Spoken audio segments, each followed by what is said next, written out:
presented by Capital One. What's in your wallet? Spent a lot of money on both of these teams. What a facility in and outside of Truist Park. We're in Atlanta as the Los Angeles Dodgers, best record in baseball, take on the Atlanta Braves. And a whole bunch of folks to root for on this field, both for the Braves and the Dodgers. You got some superstar players. You got some guys that have to contribute, like Kike Hernandez, who'll be playing second base tonight. LA was 8-10. They've run off a big stretch. A 7-game win streak, 23-10, means they do have the best record in the entire game. On the Atlanta side, a brutal start against some of the best teams in all of baseball. They went 0-7. They were within one game of 500. They lost their finale in Colorado and have come home to get beaten by Los Angeles 2 straight. So tonight they try to end that, get a victory at home. We'll hear from Buster Olney, who's down on the field in just a little while. Meantime, up here in our booth, high above home plate here at Truist Park, Carl Ravitch, Eduardo Perez, and David Cohn. Thanks very much for joining us. May the 4th be with you all as home. Let's talk about this Dodger team. They have all sorts of different fourths, if you will. Last night it was the top of that order that hammered Atlanta pitching. It's usually the top of the order that hammers any type of pitching, and it's been the Atlanta Braves who've been the recipient of it, not early in the season in LA, but also here in Atlanta. And the top 3 of Shohei Ohtani, Mookie Betts, and Freddie Freeman have been just that. In a little over 80 at-bats, they have slugged. They have been able to hit over 400 collectively. These are 3 guys that, if you circle them, altogether, the beneficiary of this could be Teoscar Hernandez as well. But these 3 guys single-handedly have been beating up on teams, and the numbers just do not lie. They don't. Last night, the top 3 went 8 for 13. They scored 10 runs. They drove in 8 of them. They had a couple of home runs. And back here at home, Freddie Freeman, including the days he was wearing an Atlanta uniform, has been on base in 27 straight games. It's hard to contain their offense, and then, of course, you think about their pitching. Yamamoto, great. Sasaki got his first win, and here comes Dustin May. Dustin May was one of the top prospects in the game about 3 or 4 years ago, and he's obviously had his injury issues, a couple of Tommy Johns, an esophageal tear that cost him all of last year. This will be his 40th start. He's been around 6 years, only 40 starts. That'll be tonight. So when you think about Dustin May, you think about the stuff. He's always been upper 90s, but he's changed his arm slot a little bit. Down lower, much lower, almost directly sidearm when you look at that release point. And what that does is change everything about his movement profile, and that sinker sweeper, very much of an east-west profile of movement. Look at them coming off of each other. That's what you call tunneling. You don't know until the last second which way it's going to go, right or left. Take your pick, but that's his formula, and it's hard to pick up. All right, and the Atlanta offense against May is going to be challenged. Austin Riley, slow starts, trying to get a little bit warmer, as is Matt Olson. Highest OPS since April 4th, sure. The Braves are on that list. The problem is they're looking up at the Dodgers and a whole bunch of other teams that are currently in first or second place. And again, that theme and trend continues tonight.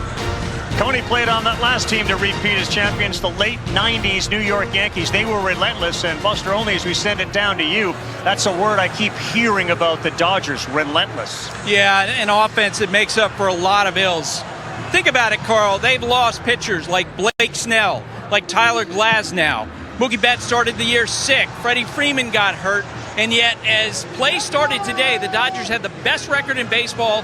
They're on a pace to win 113 games. And, man, their offense has absolutely taken off over the last 7 games, averaging 9 runs per game. They are clicking, as Brian Sittker said, Braves manager. Their lineup starts with 3 Hall of Famers. That's what Bryce Elder has to deal with at the start of this game, Carl. Yeah, no doubt. There is a debate, too, whether the top 3 or if you extend it to the top 5 when Will Smith is playing. Where does it fit as far as greatest top 5s, top 3s in the history of the game? Yeah, one thing's for sure is that 4 of those guys will probably be in the All-Star game this year on the National League side. Those top 3 guys and Will Smith as well. And if Teoscar gets there, maybe he defends his home run derby. This is a Dodger team that leads as far as slash lines go in every single category. Last night, the top 3 in that order, Ohtani, Betts, and Freeman, go 8 for 13. They scored 10 runs. And it's tough to pitch around them, right? Because you have Teoscar. The bottom half still has to do something. 7 through 9.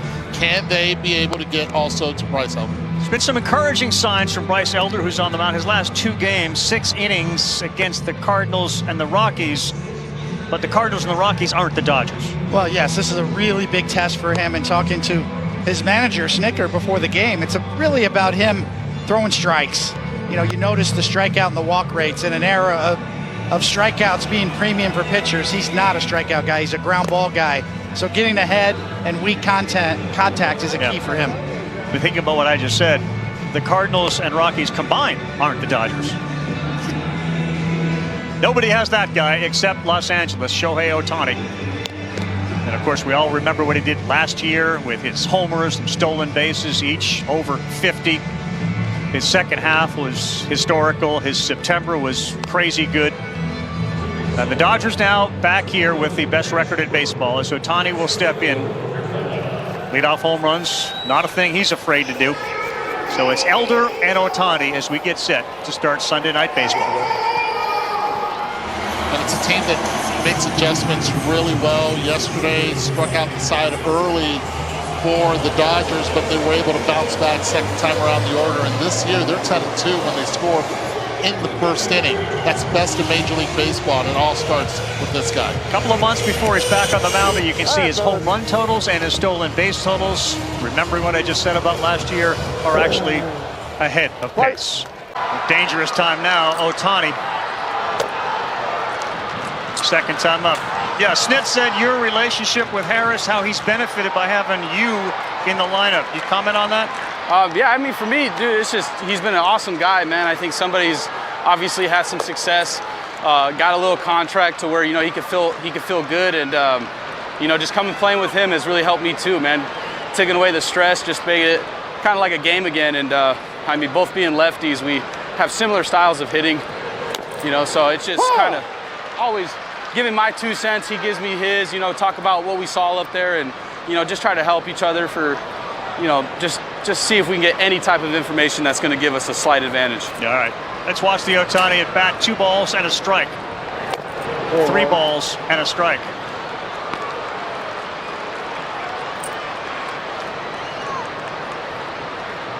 The pose of the hitter, Ohtani, never changes.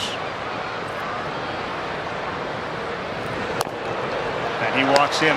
You've been in some big-time clubhouses. Close together. Ohtani fouls the first one, so again ahead, 0-1. Austin Barnes took advantage of the right fielder and nearly got the left fielder. OPS plus leaders this season, everybody looks at Ohtani and maybe the year he had last year, the year he's had every year. He's right there again this season. Got away with one there.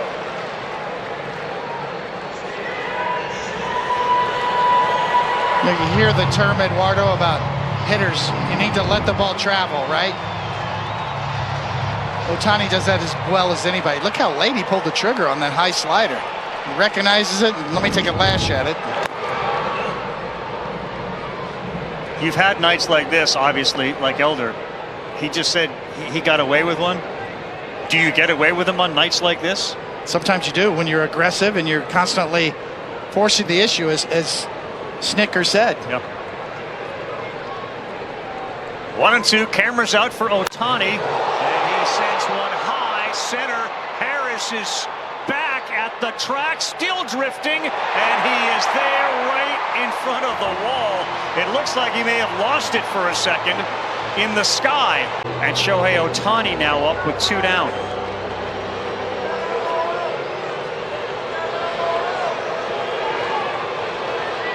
This is where Lee would earn his money. Shohei a walk, a strikeout, and a fly out to center.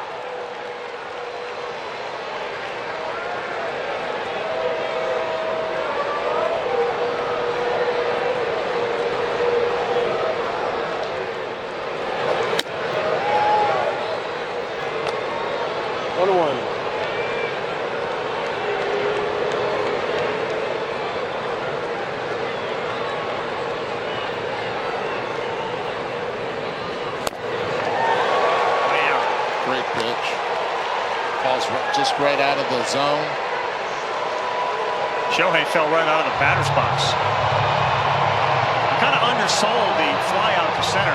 The last ball he hit would have been a home run in 9 ballparks. It was 110 miles an hour off the bat. It was, including Dodger Stadium. it's pretty high.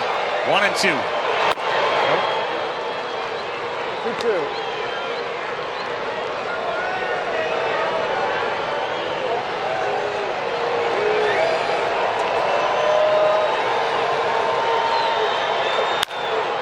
Hard hit as well. Shohei Ohtani, it's going gapping. He's going to second. Cut off by Harris. Double for Shohei. He delivers with 2 outs and 2 strikes. Brian Snitker's going to have to make a move, even if first base is open, because it's a 4-3 game with Mookie Betts coming up and Freddie Freeman on deck. And again, this is the part of the lineup that just keeps you up at night.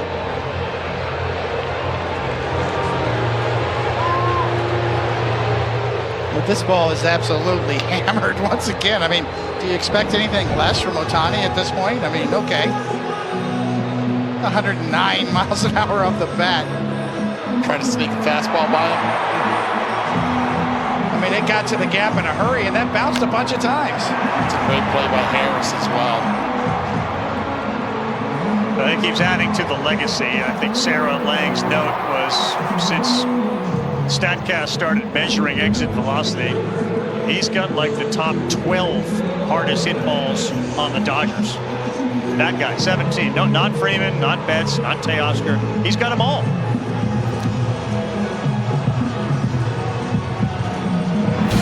Bell Hernandez is now on. It's a brand new ball game. Betts is coming up. Ohtani's going to be at second base. Biggest swing of the game so far may have been that one off the bat of Miguel Rojas. A pinch hit homer, his first of the year. It's a 1-run game. Stay tuned.